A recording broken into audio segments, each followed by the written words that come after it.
Auzubillahiminash-shaytanir-rajim. Bismillahir-rahmanir-rahim. Assalamu alaikum. Here is your English teacher Amir Bashir, and today we are going to discuss recognizing and interpreting cohesive devices. English में cohesive devices क्या होती हैं, इनका function क्या होता है, इनके फ़ायदे क्या होते हैं, इनके टाइप्स क्या होती हैं और रीडिंग स्किल्स में इनका क्या काम होता है, तो इसको हम ज़रा डिटेल से पढ़ेंगे। सबसे पहले फ्लैशबैक ले लेते हैं कि प्रीवियस हम लोगों ने जो पढ़ा था। We are working on reading skills, हम लोग रीडिंग स्किल्स पर ही काम कर रहे हैं। That topic is also related to reading skills. In previous lectures, we discussed how to identify the main idea and topic sentences. Further, we discussed about the relevant and irrelevant information according to the purpose, finding specific information quickly from the written text. So, in today's lecture, we are going to discuss how to recognize and interpret cohesive devices. Dear students, previous lectures में हम लोगों ने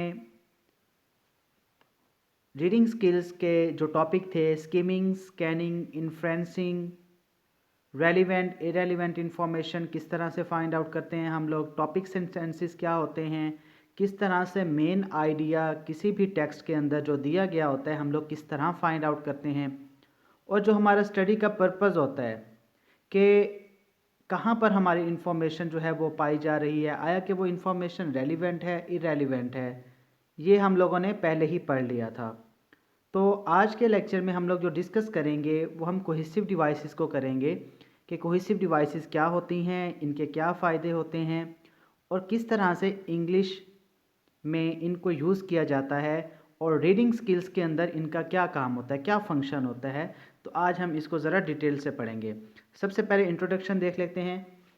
जैसा कि ये picture आप लोगों के सामने शो हो रही है, इट्स अ चेन, और कड़ी दर कड़ी एक दूसरे से मिली हुई है, एक सिलसिला है जिसकी वजह से इसे हम चेन कह रहे हैं। एक पूरा तसलसल है, इसमें लिंकिंग है, कनेक्टिंग है, जिसकी वजह से एक चीज़ फॉर्म हो रही है और एक ऑर्डर के अंदर फॉर्म हो रही है। सेम इसी तरह कोहेसिव डिवाइसेस क्या होती हैं? Cohesive devices sometimes called linking words, linkers, connectors, discourse markers और ट्रांजिशनल वर्ड्स। कोहेसिव डिवाइसेस को हम लोग दरअसल जोड़ने वाले अल्फाज, जोड़ने वाले, आपस में मिलाने वाले, इन वर्ड से हम इसको याद करते हैं। Cohesive devices are words like, for example, in conclusion, however and moreover. ये चंद एक टाइप्स हैं कि जिन्हें हम cohesive devices कह सकते हैं। in conclusion, however, moreover, furthermore, इस तरह की बहुत सारे ऐसे वर्ड्स होते हैं जो कि हम लोग यूज़ करते हैं। सेम इसका जो फंक्शन होता है वो जॉइनिंग होता है। वर्ड्स को ज्वाइन करना, सेंटेंसेस को ज्वाइन करना, पैराग्राफ्स को ज्वाइन करना, एक आइडिया को दूसरे आइडिया के साथ ज्वाइन करना, ये कोहेसिव डिवाइसेस का फंक्शन होता है। कोहेसिव डिवाइसेस जो हैं इनका ये काम होता है। अब हम ये देखते हैं कि मीनिंग ऑफ कोहेसिव डिवाइसेस क्या होता है। Cohesive devices are the devices which hold different parts of a text together. Cohesive devices दरअसल ऐसी डिवाइसेस होती हैं जो कि डिफरेंट पार्ट्स ऑफ टेक्स्ट को आपस में जोड़ कर रखती हैं। अब यहाँ पर सवाल एक ये भी बनता है कि इन्हें हम डिवाइसेस क्यों कहते हैं। डिवाइसेस ये तो एक साइंटिफिकली नेम है और अक्सर ये इंस्ट्रूमेंट्स में यूज़ होता है। फॉर एग्जांपल लैपटॉप में अब कीबोर्ड होता है, माउस जो होता है वो साथ ही उसके अंदर होता है, कैमराज होते हैं, स्पीकर्स होते हैं, ईच एंड एवरीथिंग हमें पैक्ड मिलती है। तो ये क्या है? दरअसल ये डिफरेंट पार्ट्स होते हैं जो कि मिलकर एक लैपटॉप की शक्ल इख्तियार करते हैं, इसीलिए हम इसे क्या कहते हैं? लैपटॉप। के बहुत सारे जो डिवाइसेस हैं उनसे मिलकर ये बनते हैं। लेकिन यहाँ पर ये क्वेश्चन अराइज किया है कि इन्हें डिवाइसेस क्यों कहते हैं। कोहेसिव डिवाइसेस को डिवाइसेस कहने का क्या मकसद है? जिस तरह डिवाइसेस किसी भी मशीन में हमें हेल्प आउट करती हैं उसको इस्तेमाल करने में, उसको समझने में, उसको यूज़फुल बनाने में, सेम इसी तरह इंग्लिश लैंग्वेज में जो कोहेसिव डिवाइसेस होती हैं ये हमें हेल्प आउट करती हैं कि किस तरह से डिफरेंट पार्ट्स को टेक्स्ट के, सेंटेंसेस के, उनको हम किस तरह से ज्वाइन करके रख सकते हैं। ये इनका फंक्शन होता है, इनका वर्क होता है, इसीलिए हम इनको डिवाइसेस कहते हैं। In terms of communication, cohesive devices are typically single word or phrases that hold and hang different parts of the text।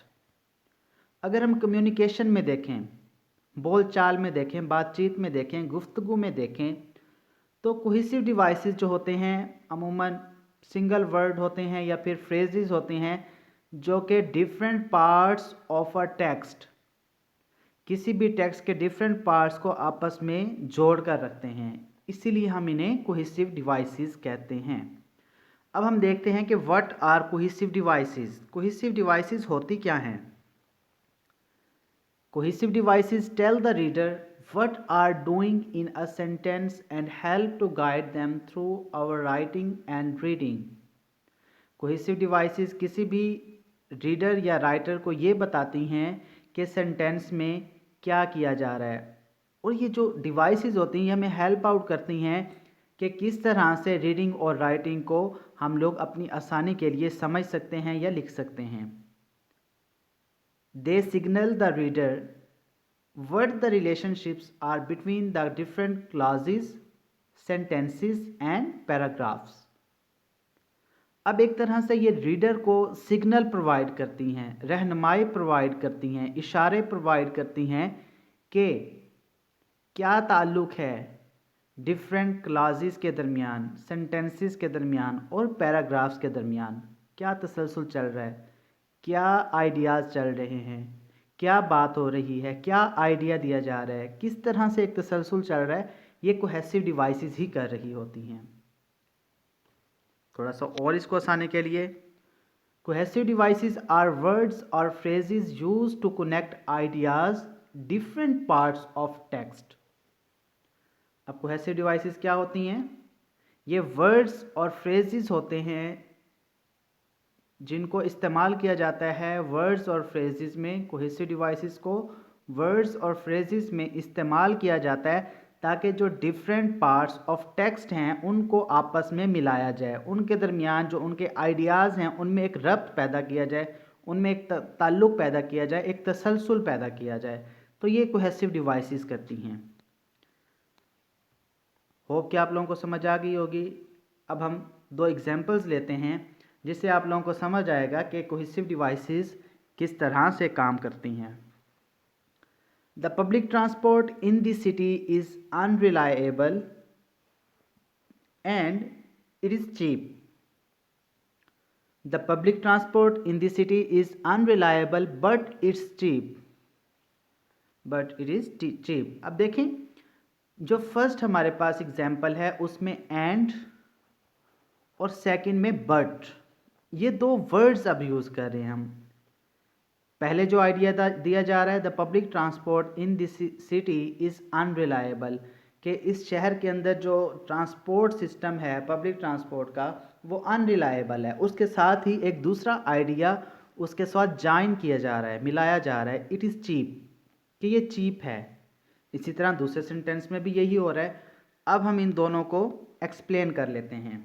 There are two cohesive devices in the sentences above, and but. दो cohesive devices को use किया गया है। First sentence में हमारे पास and और second में बट को यूज़ किया गया है। Both give the reader different signals and change the meaning of the sentence.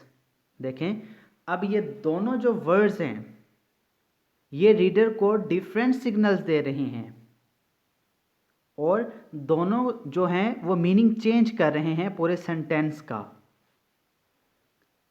First को देखिए, एग्जाम्पल को, the public transport in this city is unreliable and it is cheap.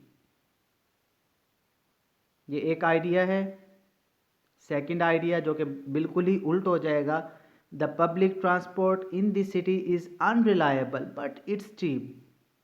तो दोनों का जो मीनिंग है वो भी एक तरह से चेंज हो रहा है। इसको और ज़्यादा एक्सप्लेन कर लेते हैं। The first sentence tells the reader that it is cheap is simply being added to the previous information. वो प्रीवियस इंफॉर्मेशन क्या थी? Public transport in the city is unreliable, ये थी हमारे पास।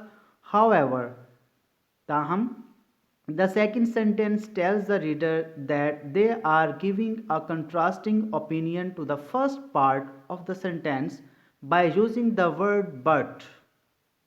और दूसरे सेंटेंस के अंदर क्या हो रहा है? कंट्रास्ट हो रहा है, मुवाजना हो रहा है, कंपैरिजन हो रहा है एक तरह से ओपिनियंस का। होप कि आप लोगों को इसकी समझ आ गई होगी।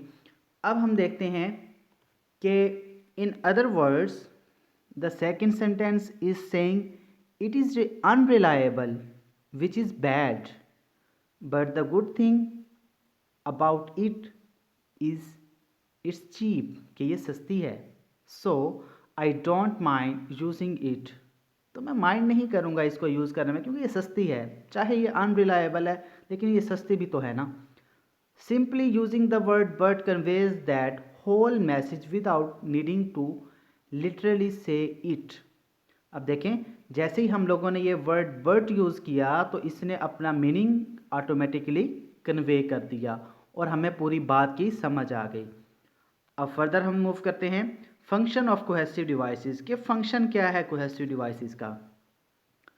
The major purpose of cohesive devices is text formation.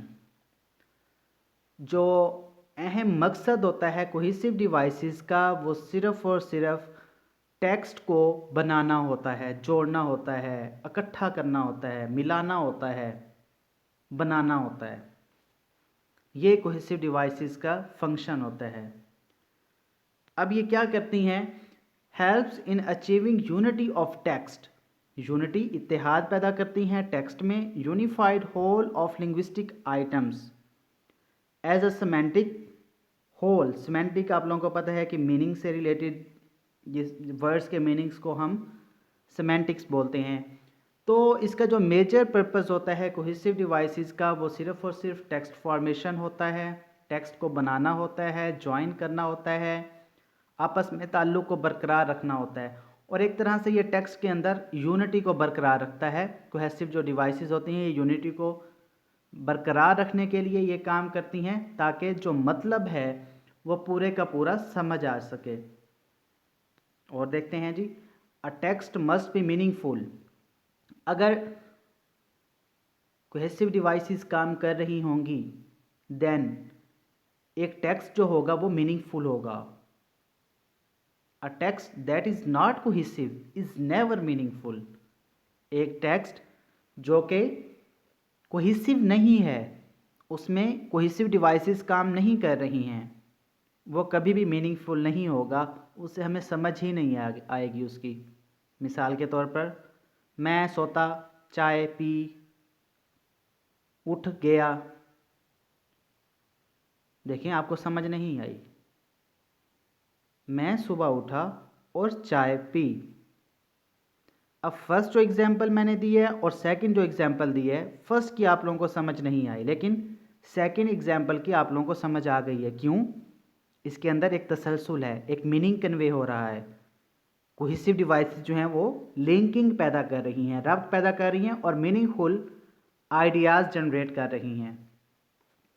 सो हम कह सकते हैं दे show the logical relationship between sentences and paragraphs. तो ये जो कोहेसिव डिवाइसेस होती हैं ये लॉजिकल रिलेशनशिप पैदा कर देती हैं, बना देती हैं जुमलों और पैराग्राफ्स के दरमियान, एक ताल्लुक़ पैदा कर देती हैं ये।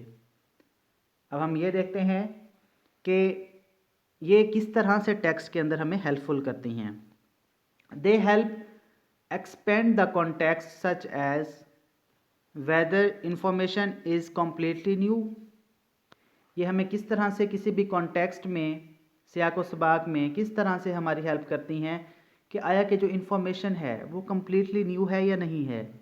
Related to information in other sentences, क्या जो दूसरे सेंटेंसेस हैं उनके साथ ही इन्फॉर्मेशन रिलेट कर रही है या नहीं कर रही, और is the references for old information from a previous sentence, या फिर ये रेफरेंसेस है, एक ओल्ड इन्फॉर्मेशन है जो कि प्रीवियस सेंटेंसेस में हमें बताई गई है। तो इसका रिजल्ट क्या आता है हमारे पास, it improves reading and comprehension skills. जब भी हम लोग कोहेसिव डिवाइसेस को यूज़ करते हैं तो ये हमारी रीडिंग और कॉम्प्रीहेंशन स्किल्स को इम्प्रूव कर देती हैं। अब हम ये देखते हैं कि कोहेसिव डिवाइसेस इंपॉर्टेंट क्यों हैं। Why cohesive devices are important. Without cohesive devices the semantic से क्या मुराद होता है, how meaning in language is created by the use of inter relationship of words, phrases and sentences।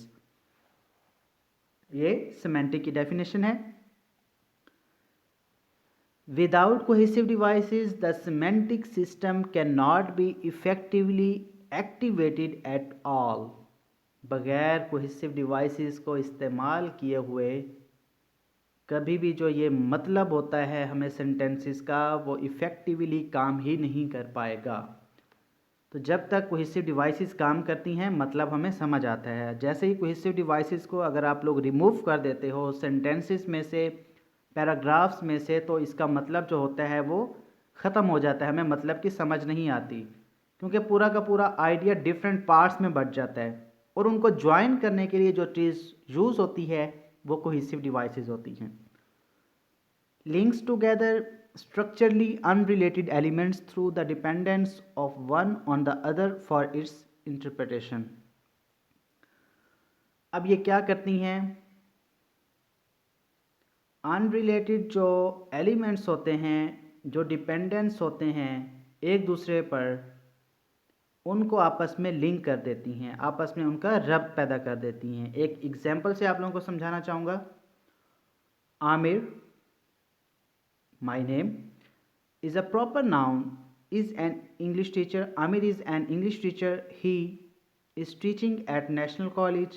He always help his student in career counseling। अब देखें, अब यहाँ पर 3 सेंटेंसेस, 3 आइडियाज़ दिए जा रहे हैं।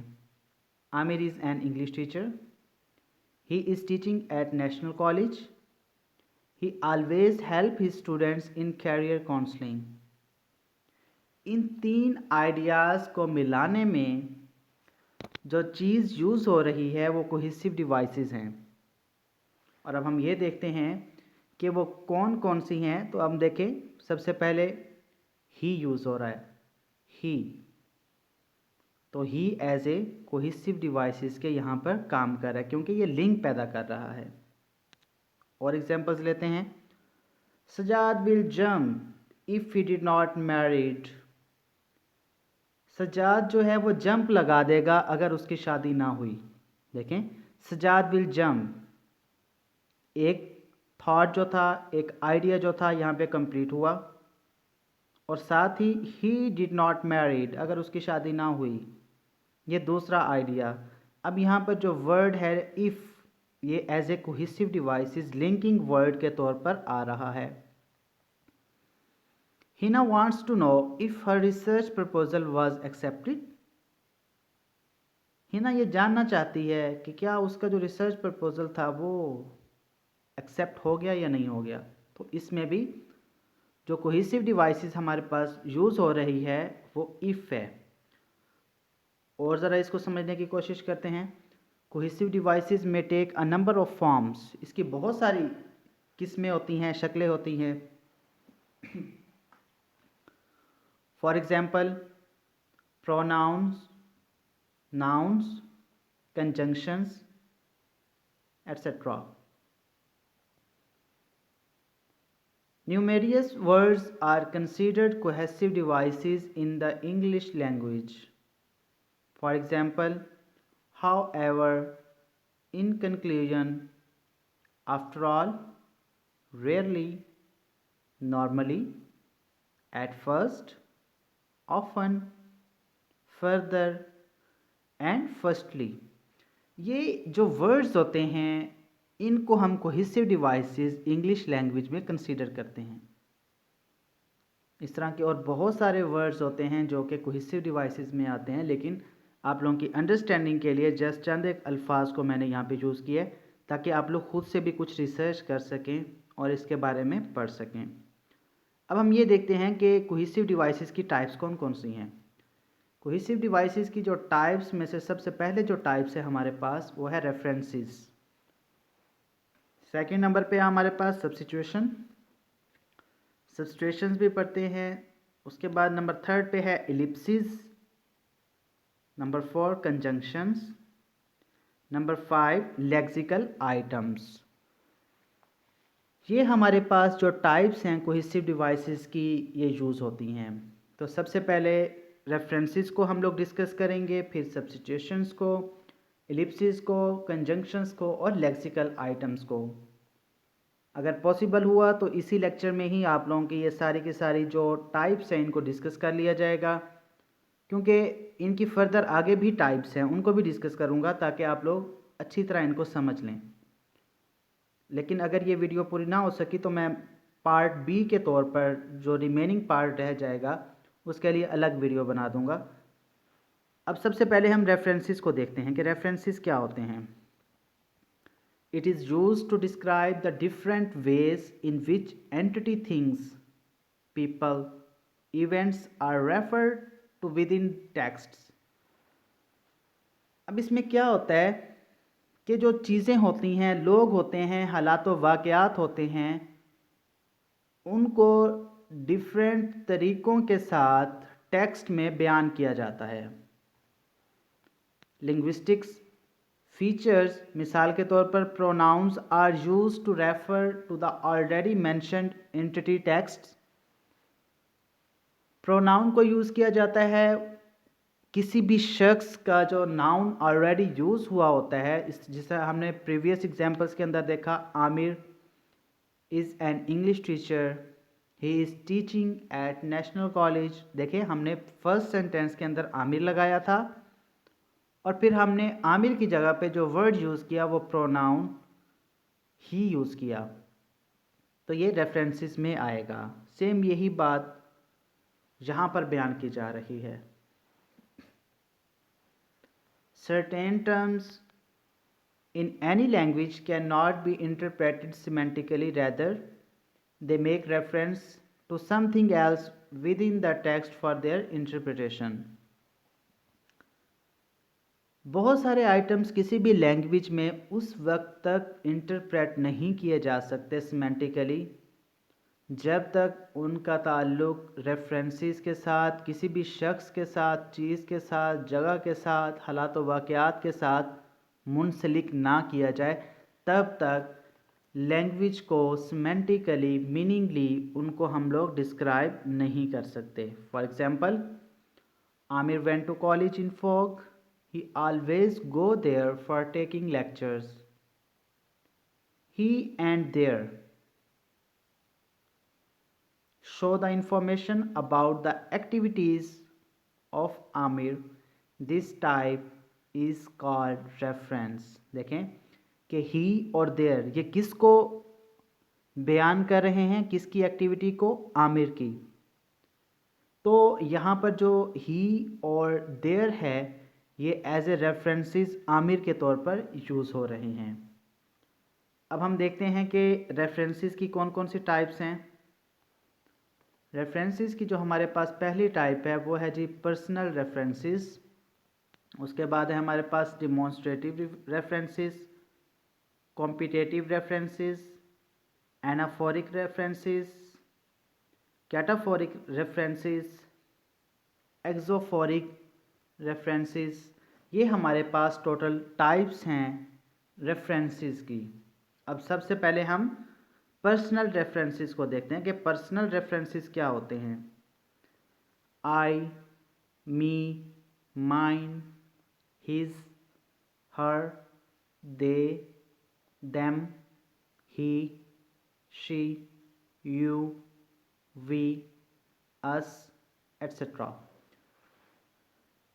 अब ये जितने भी वर्ड्स आप लोगों के सामने आ रहे हैं जिन्हें मैंने अभी रीड किया है, देखिए ये पर्सनल, किसी भी पर्सनल की जो ज़ाती चीज़ है उसके साथ मुंसलिक हैं।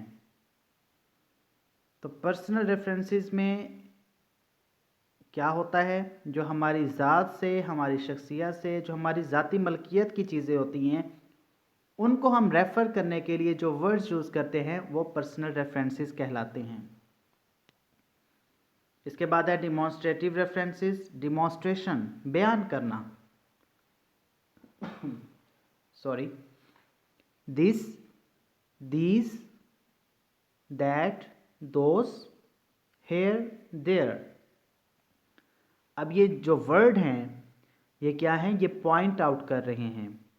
It is a form of pointing the referent on the basis of proximity, near and far. अब इसमें क्या होता है कि कोई चीज़, this is a book, these books, this ये, और दीज जो चीज़ थोड़ी सी दूर पड़ी है जो कि आपके करीब नहीं है। नियर और फार का आप लोगों ने कंसेप्ट अपने माइंड में रखना है। दैट ये, दोज वो, हेयर यहाँ, देयर वहाँ, यहाँ ये काम मत करो वहाँ जाके करना। तो डिमॉन्स्ट्रेटिव रेफरेंसेस में क्या होता है हमारे पास कि नियर और फार के कंसेप्ट को हम लोग बयान करते हैं, जिसमें चीज़ों को हम लोग रेफरेंसेस कर लेते हैं, रेफरेंट कर लेते हैं प्रॉक्सिमिटी, नियर और फार के तौर पर। मिसाल के तौर पर, leave that there and come here, इसको वहीं छोड़ दो और यहाँ आ जाओ। I like these books but I don't like those, मैं इन किताबों को पसंद करता हूँ जो कि मेरे पास मौजूद हैं, लेकिन मैं उनको नहीं पसंद करता जो वहाँ हैं, जो दूर हैं। तो डिमॉन्स्ट्रेटिव रेफरेंसेस में नियर और फार का जो कंसेप्ट होगा ये आप लोगों ने माइंड में रखना है। अब हम चलते हैं थर्ड टाइप की तरफ, जो कि कॉम्पिटेटिव रेफरेंसेस है। क्या लगता है आपको इसमें क्या चीज़ होगी? इसमें लाइकनेस और अनलाइकनेस को हम देखेंगे। मिसाल के तौर पर, ये वही मूवी है जो मैंने रात देखी थी और मुझे बहुत पसंद आई। ये वही मूवी है जो मैंने रात देखी थी और मुझे बिल्कुल पसंद नहीं आई। दो तरह के हमारे पास आइडियाज़ आ रहे हैं। तो इस टाइप में हम लोग कंपेयर करते हैं किस चीज़ की बुनियाद पर? लाइकनेस और अनलाइकनेस की बुनियाद पर चीज़ों को कंपेयर किया जाता है। मिसाल के तौर पर, it is the same movie that I seen yesterday, ये वही मूवी है जिसे हमने कल देखा था, जिसे मैंने कल देखा था। तो इसमें कॉम्पिटेटिव, जिस तरह कंपटीशन होता है, मुकाबला होता है, इस टाइप में लाइकनेस और अनलाइकनेस को शो किया जाता है। इसके बाद की जो हमारे पास टाइप है, anaphoric references. A word in a text refers back to other ideas in a text. इसमें जो वर्ड होता है टेक्स्ट के अंदर, वो बाद में आने वाले किसी भी वर्ड या आइडिया को रेफर कर रहा होता है टेक्स्ट के अंदर। आई सा Abdullah last night, he looked very beautiful. अब देखो, फर्स्ट सेंटेंस के अंदर हमने अब्दुल्ला की बात की और ही लुक्ड वेरी ब्यूटीफुल, और बहुत खूबसूरत लग रहा था। तो जो ही है, अब इसका जो ताल्लुक़ है वो अब्दुल्ला के साथ है। A word in a text refers back to other ideas in a text. तो इसमें क्या होता है कि जो आइडिया ऑलरेडी दिया गया होता है उसके बारे में बाद में आने वाली चीज़ जो होती है वो पहले आने वाली चीज़ को बयान कर रही होती है ना। पहले पहले अब्दुल्ला जो है, अब्दुल्ला का नाम लिया और बाद में ही लुक्ड वेरी ब्यूटीफुल। एक और एग्जांपल लेते हैं। I came late at home, the door was opened. मैं रात को लेट घर वापस आया और दरवाज़ा खुला था। अब देखें, घर में पहले मैं आया, उसके बाद जो मेरे पास इंफॉर्मेशन है कि दरवाज़ा खुला था, अब ये फर्स्ट इंफॉर्मेशन से रिलेट कर रही है, तो ये एनाफोरिक होगा। अब हम देखते हैं कैटाफोरिक रेफरेंसेस क्या होते हैं। ये बिल्कुल ही उसका एनाफोरिक का उल्ट हो जाएगा। A word in a text refers to another later in the text. जो पहले जो वर्ड आ रहा होगा वो बाद में आने वाले वर्ड को रेफर कर रहा होगा, उसके बारे में बात कर रहा होगा। नीचे एग्जाम्पल आ रही है आप लोगों के सामने। When he arrived, Abdullah notice that the door was open. जब वो घर आया, Abdullah notice that the door was open. अब हमें नहीं पता ही कौन था, लेकिन सेकंड सेंटेंस में हमें पता चला कि वो अब्दुल्ला था जो कि घर लेट आया और उसने क्या नोटिस किया कि दरवाज़ा खुला था। तो कैटाफोरिक रेफरेंसेस में जो बाद में आने वाला टेक्स्ट होता है वो पहले आने वाले वर्ड्स को एक्सप्लेन कर रहा होता है।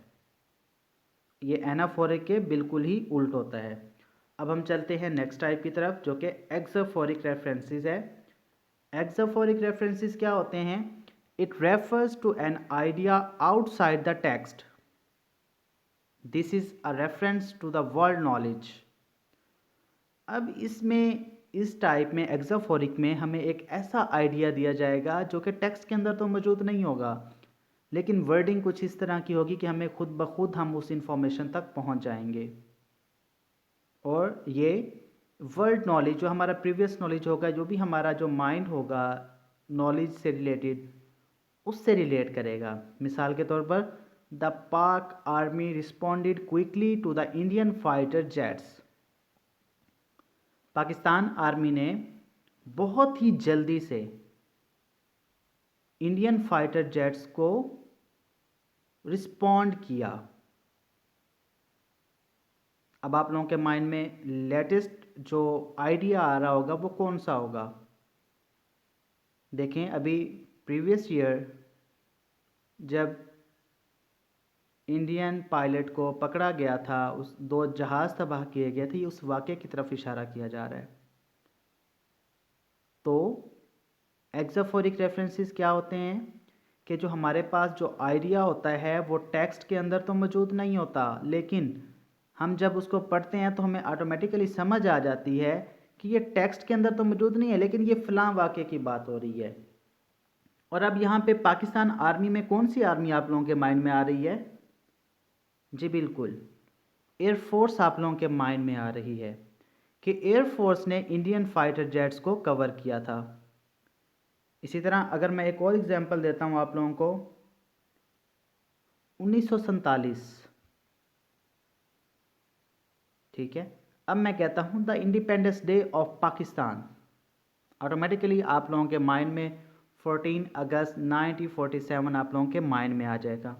जबकि अगर मैं जस्ट यही कहता हूँ the independence day of Pakistan, इसमें किसी भी किस्म की डेट का मैं नहीं बता रहा, रिटन टेक्स्ट के अंदर ये नहीं आ रहा, लेकिन यहाँ पर हमारे पास आइडिया ज़रूर आ रहा है कि ये 14 अगस्त 1947 की बात हो रही है। तो ये एक्सोफोरिक रेफरेंसेस होते हैं हमारे पास। इसके बाद जो नेक्स्ट टाइप है हमारे पास वो है substitution.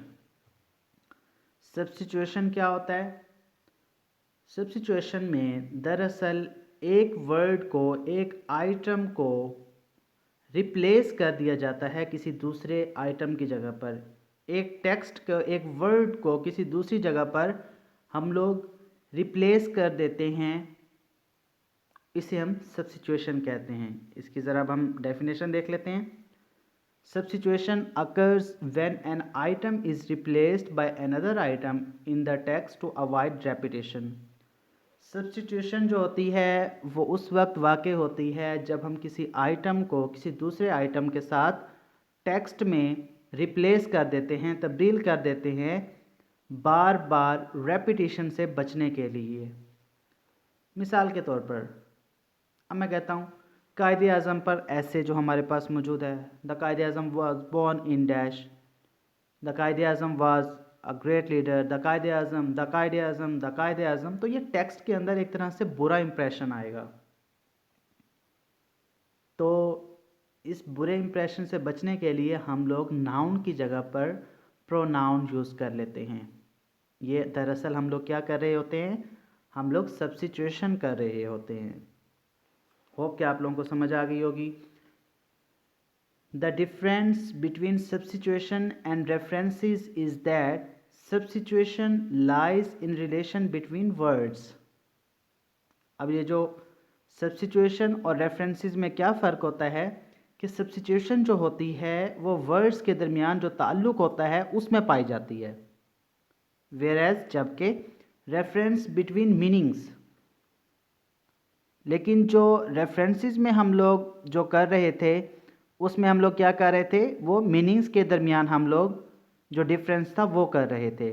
For example replacement of one word और फ्रेज, इसमें अब हम एक वर्ड को भी रिप्लेस करते हैं और एक फ्रेज को भी रिप्लेस कर सकते हैं।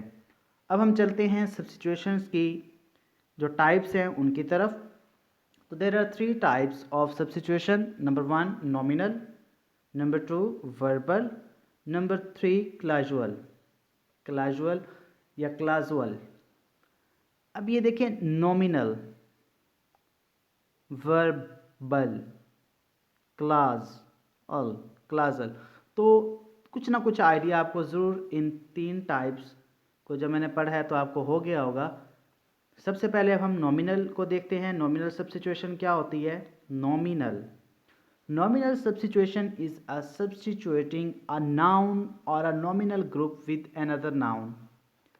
अब नॉमिनल सब्स्टिट्यूशन के अंदर दरअसल हम लोग किसी भी पार्ट ऑफ टेक्स्ट को हम लोग स्किप कर रहे होते हैं या तब्दील कर रहे होते हैं एक नाउन से, या फिर नॉमिनल ग्रुप्स को किसी दूसरे नाउन से। किसी एक नाउन या नॉमिनल ग्रुप की जगह पर किसी दूसरे नाउन को जब भी हम लोग चेंज कर देंगे, अल्टरनेट उसका मुतबादिल ले आएंगे, तो इसे हम नॉमिनल सब्स्टिट्यूशन कहेंगे।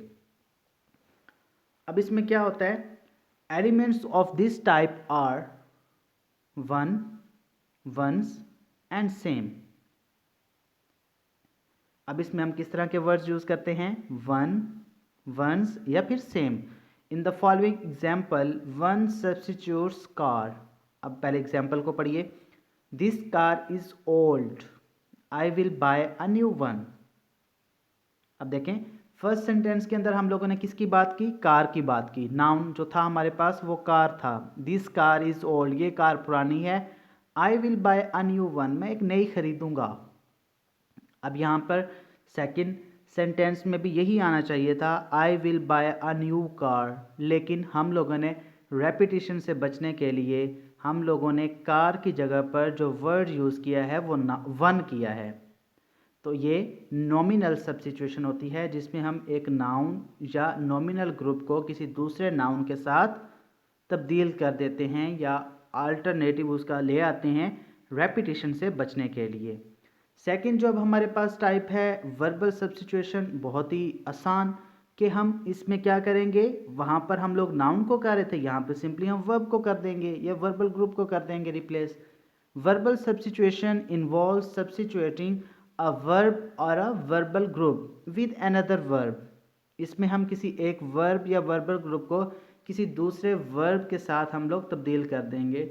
The verb element use to replace items in this type is do. और हम कौन सा वर्ड यहाँ पर यूज़ करते हैं? Do. For example, I challenge you to win the game before I do. Here do is the substitution for win the game. देखें कि आई चैलेंज यू, मैं तुम्हें चैलेंज करता हूँ, to win the game before I win, before I win the game. यहाँ पे अब ये आना चाहिए था ना, लेकिन हमने क्या किया, I challenge you to win the game before I do. यहाँ पे हमने जस्ट वर्ड डू को यूज़ किया है और हमने जो पीछे हमारे पास वर्ड्स यूज़ हो रहे थे विन द गेम, इसको हमने सब्स्टिट्यूट कर ली है। यही चीज़ नीचे बताई जा रही है, here do is the substitution for win the game. यहाँ पर जो डू है वो सब्स्टिट्यूशन है किसका, किसकी जगह पर? विन द गेम की जगह पर। तो वर्बल सब्स्टिट्यूशन में हम किसी एक वर्ब या वर्बल ग्रुप को किसी दूसरे वर्ब के साथ हम लोग रिप्लेस करते हैं और जिस वर्ड से हम लोग रिप्लेस कर रहे होते हैं वो डू होता है। अब हम चलते हैं नेक्स्ट टाइप की तरफ जो कि क्लाजुअल, क्लाजेस, क्लाजुअल सब्स्टिट्यूशन। इस तरह से आप लोगों ने याद रखना है।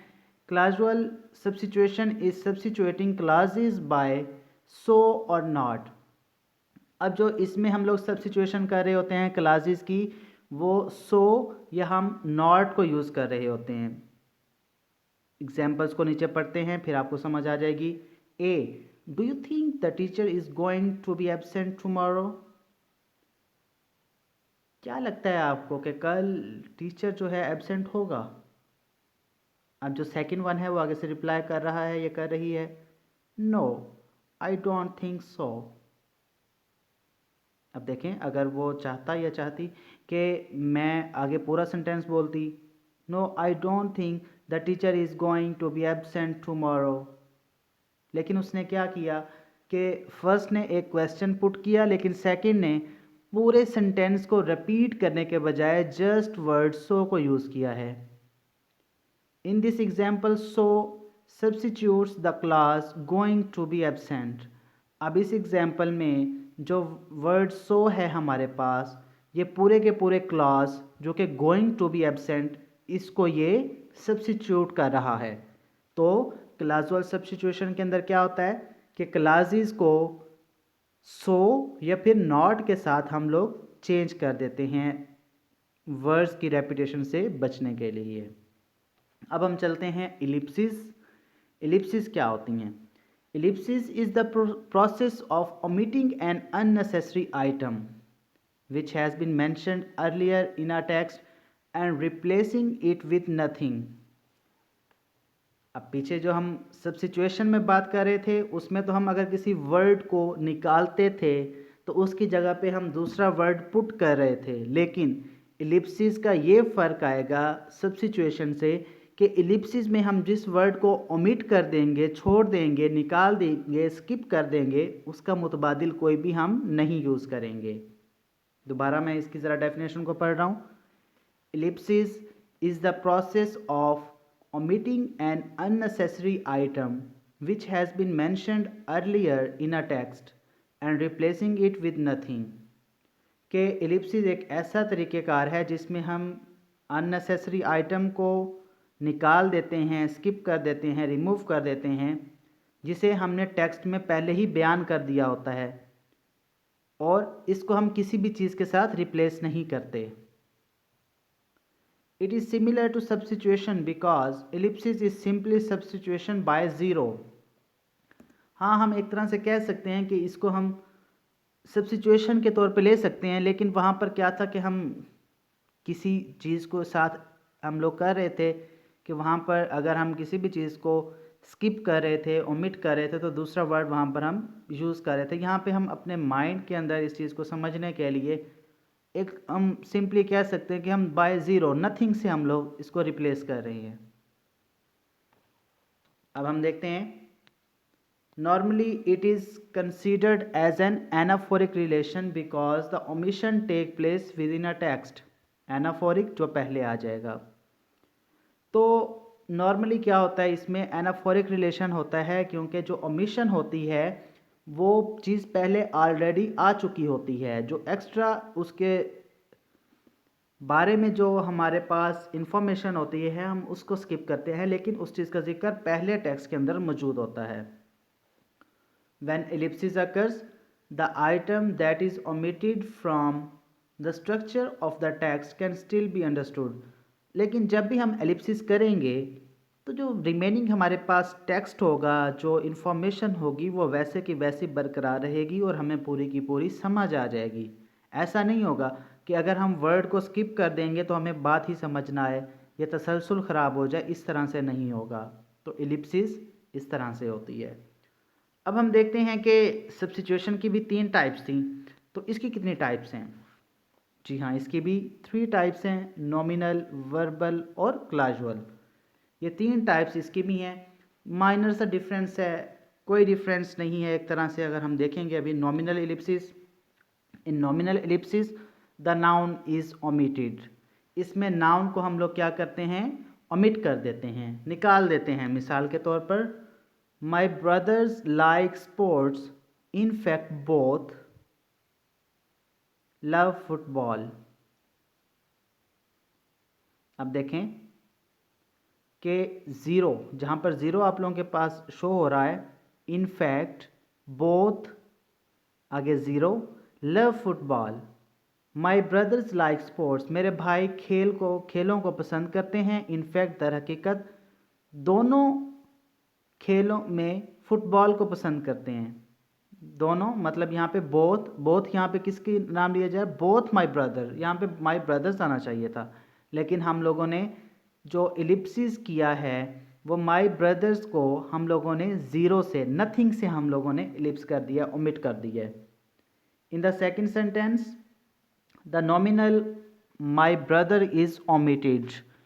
In fact, both my brothers love football। इसको दरअसल हम लोगों ने स्किप किया है और इसी चीज़ को यहाँ पर बयान किया जा रहा है। एक बार फिर आप लोगों की आसानी के लिए मैं समझा रहा हूँ। My brothers like sports, मेरे भाई खेलों को पसंद करते हैं। In fact, दर हकीकत both my brothers love football। अब क्या था कि रेपिटिशन से बचने के लिए और सेंटेंस के तसलसल को बरकरार रखने के लिए और ख़ूबसूरत बनाने के लिए हम लोगों ने माई ब्रदर्स को ओमिट कर दिया, लेकिन देखें हमें बात उसके बावजूद भी समझ आ रही है। तो यही एलिप्सिस का फंक्शन होता है कि अगर हम किसी वर्ड को लिप भी कर देते हैं, ओमिट भी कर देते हैं, स्किप भी कर देते हैं, तो उसके बावजूद हमें जो हमारी जो अंडरस्टैंडिंग होती है वो पूरी हो जाती है। अब हम चलते हैं नेक्स्ट टाइप की तरफ, verbal Ellipsis. Of course verb को हम लोग ओमिट करेंगे। Verbal Ellipsis involves the omission of the verb. इसमें अब क्या होगा कि जो वर्ब होगा उसको हम ओमिट कर देंगे, जो कि पहले यूज़ हो चुका होगा। जब भी हम आपस में डिस्कशन कर रहे होते हैं तो मोस्टली हम लोग ये चीज़ यूज़ कर रहे होते हैं। मिसाल के तौर पर in the following example the verb been studying is left out in B। सबसे पहले देखते हैं एग्जाम्पल को। A, someone A, कोई भी है, वो कह रहा है have you been studying, क्या तुम पढ़ रहे हो। B आगे से रिप्लाई कर रहा है yes I have, जी हाँ मैं ऐसा कर रहा हूँ। अब देखें अगर वो पूरा चाहता तो पूरा आंसर करता yes I have been studying। तो रेपिटिशन से बचने के लिए हम लोगों ने जो वर्ब हमारे पास था बीन स्टडिंग, इसको हम लोगों ने ज़ीरो से ओमिट कर दिया, नथिंग से। तो अब हम ये कह सकते हैं कि जो वर्बल एलिप्सिस होता है इसमें हम किसी भी वर्ब को ओमिट कर देते हैं, निकाल देते हैं बाय ज़ीरो, बाय नथिंग, और उसके बावजूद हमें समझ आ रही होती है कि बात क्या हो रही है और मतलब हमारा पूरा क्लियर हो रहा होता है। अब चलते हैं इसकी लास्ट टाइप की तरफ, जो कि क्लाजुअल एलिप्सिस है। क्लाज के इसमें हम क्या करेंगे कि पूरे के पूरे क्लॉज को हम लोग ओमिट कर देंगे। फ्रेज़ और क्लॉज आप लोगों को पता ही होगा कि फ्रेज़ क्या होती है और क्लॉज क्या होता है। अगर ना पता हो तो इस पर भी मैं एक वीडियो अपलोड कर चुका हूँ, वो आप लोग ज़रूर देखिएगा। तो क्लाजुअल एलिप्सिस में हम क्या करेंगे, clausal ellipsis occurs when the clause is omitted. Clausal ellipsis उस टाइम वाक़ होती है जब हम किसी भी क्लास को निकाल देते हैं, ओमिट कर देते हैं, स्किप कर देते हैं। मिसाल के तौर पर पहले देखिए A, who is writing on the board, board पर कौन लिख रहा है। बी, आमिर इज़, और आगे साइलेंट। देखें बात आपको पूरी समझ आ गई होगी। ए ने क्वेश्चन किया कि कौन बोर्ड पर लिख रहा है, आगे से जवाब दिया आमिर। अब जवाब ये भी तो आ सकता था कि आमिर लिख रहा है या आमिर बोर्ड पर लिख रहा है, लेकिन जस्ट आमिर इज़ ये आंसर दिया गया, और जो क्लास था राइटिंग ऑन द बोर्ड उसको ओमिट कर लिया गया। तो क्लाजुअल एलिप्सिस में हम लोग क्लास को ओमिट कर देते हैं, स्किप कर देते हैं बाय ज़ीरो, बाय नथिंग। अब हम चलते हैं कोहेसिव डिवाइसेस की नेक्स्ट टाइप जो कि कंजंक्शन है। कंजंक्शन क्या होते हैं? कंजंक्शन आप लोग पहले भी पढ़ चुके होंगे कि कंजंक्शंस जो होते हैं वो जॉइनिंग वर्ड्स होते हैं, लिंकिंग वर्ड्स होते हैं, जो कि सेंटेंसेस को जोड़ने में काम आते हैं। अब हम इसकी ज़रा डेफिनेशन देख लेते हैं कि कंजंक्शंस क्या होते हैं।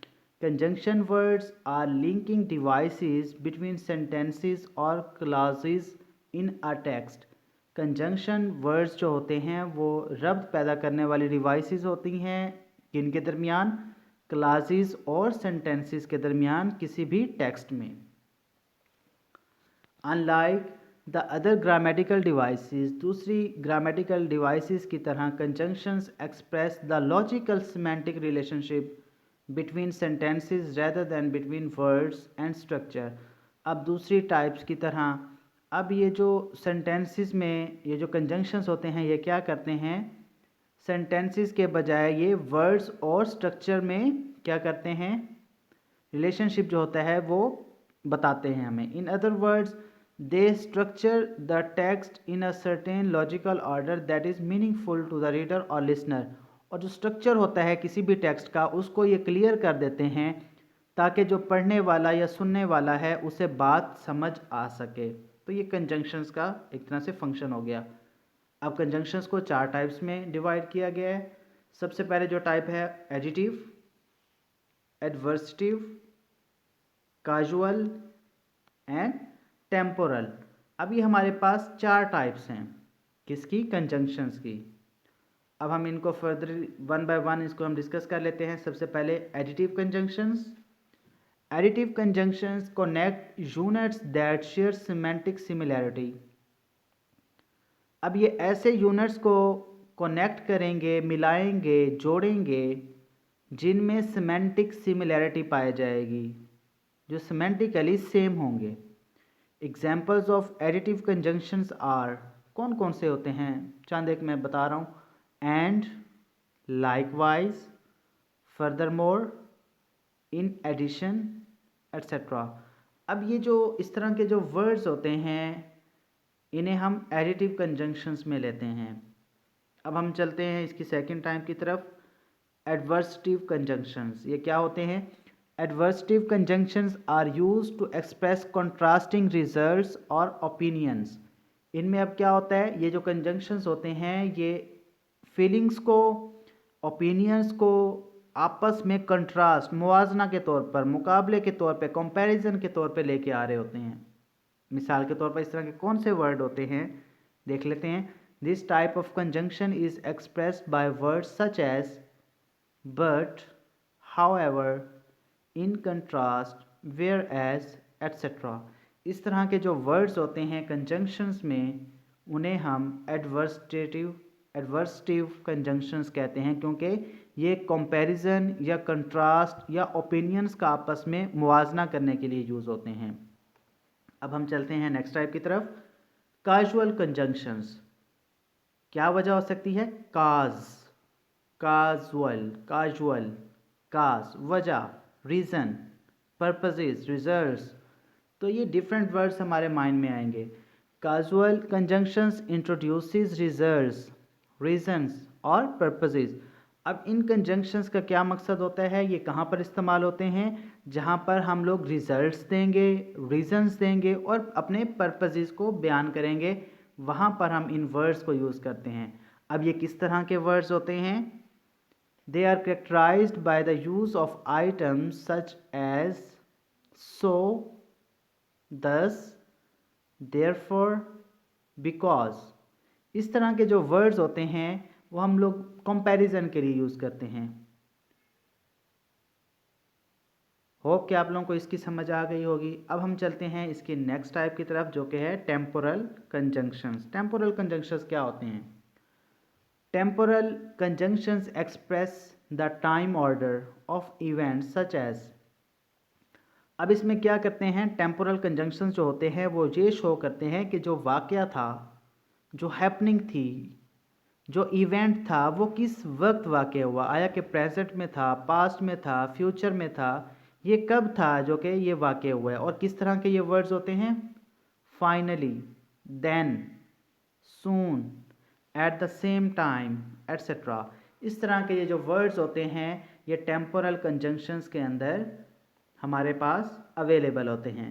तो डियर स्टूडेंट्स, ये थी हमारे पास कोहेसिव डिवाइसेस की जो टाइप्स हैं हमारे पास, उनको हम लोगों ने डिस्कस किया है, जिसमें हम लोगों ने रेफरेंसेस को सबसे पहले डिस्कस किया, फिर उसकी टाइप्स को, उसके बाद हम लोगों ने सब सिचुएशंस को डिस्कस किया, सब सिचुएशंस के बाद हमने उसकी टाइप्स को डिस्कस किया, उसके बाद इलिप्सिस को और इलिप्सिस की टाइप्स को, उसके बाद कंजंक्शंस को हम लोगों ने डिस्कस किया है। लेकिन एक टाइप जो है वो बच गई है, क्योंकि इसकी लेंथ बहुत ज़्यादा हो जाएगी तो आप लोगों को मसला होगा। तो इंशाल्लाह वो नेक्स्ट लेक्चर में पार्ट 2 के नाम से मैं वो भी अपलोड कर दूँगा और आप लोग उसे ज़रूर देखिएगा। एंड पे आप लोगों से एक ही गुजारिश है कि इस चैनल को ज़्यादा से ज़्यादा लाइक कीजिए और कोशिश किया करें जिस भी वीडियो को देखें उसको लाइक पहले कर दिया करें, क्योंकि रेटिंग पे बहुत ज़्यादा असरअंदाज होती है ये चीज़ कि जब आप लोग व्यूवर्स जो होते हैं वो बहुत ज़्यादा होते हैं लेकिन लाइक्स बहुत कम होते हैं। तो लाइक्स ज़रूर किया कीजिए, कमेंट्स ज़रूर कीजिए, अगर कोई भी क्वेश्चन है तो वो कमेंट सेक्शन में पूछिए, किसी भी बात की समझ नहीं आ रही तो बिना हेजिटेशन के वो आप लोग डिस्कस कीजिए। और इस चैनल को लाइक शेयर और सब्सक्राइब कीजिए। बेल आइकन का जो बटन है वो दबाना बिल्कुल नहीं भूलना, ताकि नई आने वाली वीडियोस का जो नोटिफिकेशन है वो आप लोगों को मिलता रहे। अपना बहुत ख्याल रखिएगा। अल्लाह हाफिज़।